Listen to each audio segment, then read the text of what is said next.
In the middle of 2016, the Federal Aviation Administration released its final rules with regard to flying small unmanned aircraft systems, or SUAS, commercially. If you wanted to take an overhead photo for a local realtor or add some aerial flair to your wedding photography business, then you're going to be required to obtain your Part 107 Remote Airman Certificate. Now, the road to get your Part 107 certificate isn't a tough one, but it will require some work on your part. That work means putting on your learning cap and hitting the books, so to speak. You'll need to pass a 60-question exam administered by the FAA, and studying will be necessary to achieve the 70% grade to pass. Now, luckily, there are a number of excellent services online that provide study guides and practice tests that are invaluable to the learning process. Now, I used UAV Ground School at www.uavgroundschool.com, which has videos as well as interactive slideshows to present the information. And it's also presented by FAA certified flight instructors and uses actual test questions from the FAA exam so that you're not surprised on test day with topics you weren't prepared for. Now, there's also a free study guide provided through the FAA's website that covers all of the pertinent information in PDF form. All in all, I spent about an hour or so each day studying over the course of 2 weeks.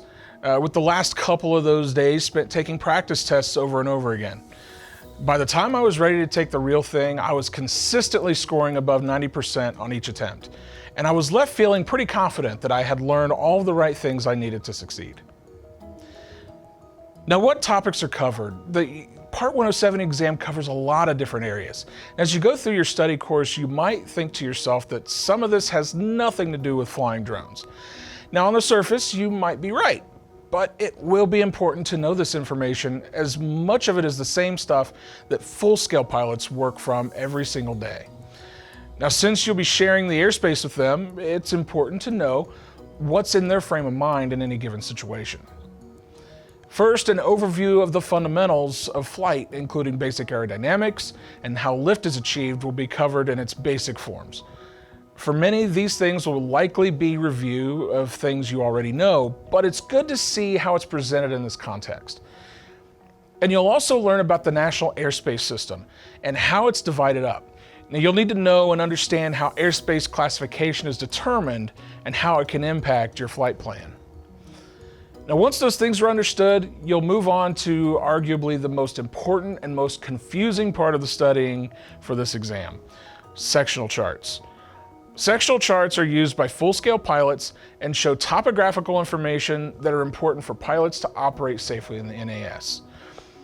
Now, they show terrain, elevation, airport information, airspace classification, and a ton more. It'll be important to know how to read those charts in order to answer many questions that are going to be on your exam, so spend extra time understanding how these charts are written. Finally, you'll learn about emergency management and protocols, basic weather theory, and understanding weather charts, NOTAMs, and METARs. And no, that's not gibberish. Those are actually important notifications for pilots. NOTAM stands for Notice to Airmen, and METAR is the format used to report weather information to pilots. Now, both of these are commonplace in the full-scale world and are used to form flight plans. So it's important for you as an SUAS pilot to understand so that you can operate in the airspace safely. Now, when you're ready to take the test, you've come to probably the easiest part of the process. Now, first, there's a phone number that you'll need to call in order to make your test appointment. And this can be found through the FAA's website, along with approved testing centers across the country. Now, here in Indiana, there are 10 testing sites to choose from, and the closest to me was about 40 minutes away. Now, you should know which testing center you want to use before you call to set up your appointment, as it'll make the process a little quicker. Now, during that call, you'll also be asked to pay for your exam, which is $150. You'll pay that over the phone, so when you show up to take the test, there won't be any transaction you need to perform. Now, I was able to schedule my test within just a couple of days of my phone call, but your wait time may vary based on location. Reports are that most everyone should be able to take their test with minimal or no wait time. And on the day of the exam, I arrived at my testing site about 20 minutes early with my state-issued ID and approached the reception desk. Now, they took me back to the testing area, which was a line of computer terminals in a locked room, and got me all set up for the exam. She explained that I had 2 hours to complete the 60-question multiple choice test, and I was also given a book that contained all of the example charts and diagrams that were referenced in the test. What you'll find out is that this book also contains information that can help you answer questions, so don't be afraid to look around through the book if you're confused by some of the charts and diagrams.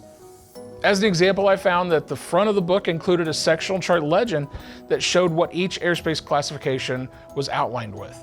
Solid blue lines, dotted blue lines, and solid magenta lines can get pretty confusing when you're trying to take the real test, so you might find the answer to your questions could be found right there in your book. Another thing to keep in mind is that while you might have taken some practice quizzes with the real questions, you may find that the questions on the real exam may be worded slightly differently, so make sure to read each question carefully. I encountered a couple of questions that were just like the practice test that I had taken, only they were asking for the opposite of what I had remembered. So take your time and read thoroughly. 2 hours is plenty of time to answer 60 multiple choice questions, and in fact, I was able to finish the exam in just over an hour. And that was with some time to double check some of my answers. And once I finished the test, the proctor came back and processed my exam and gave me the results in seconds. I only missed 2 questions, and I was offered the chance to see what those questions were that I had missed, and I was then given a printout with an embossed seal that had my results and information that was needed to complete the process of getting my official certificate. Now, at the end of the process, I was relieved to find how easy it was if you just put in a little bit of effort into it. While much of the information seemingly wasn't relevant to drone use, I found that I had a different kind of respect for the full-scale pilots that were in the airspace around me. Even though I went through a fraction of the process that they require, I felt somewhat of a kinship with them, knowing that I was now a licensed FAA remote pilot and was doing my part to share the airspace with them safely. Now, if you'd like to begin your journey into the commercial UAS world, you can head over to www.faa.gov/UAS.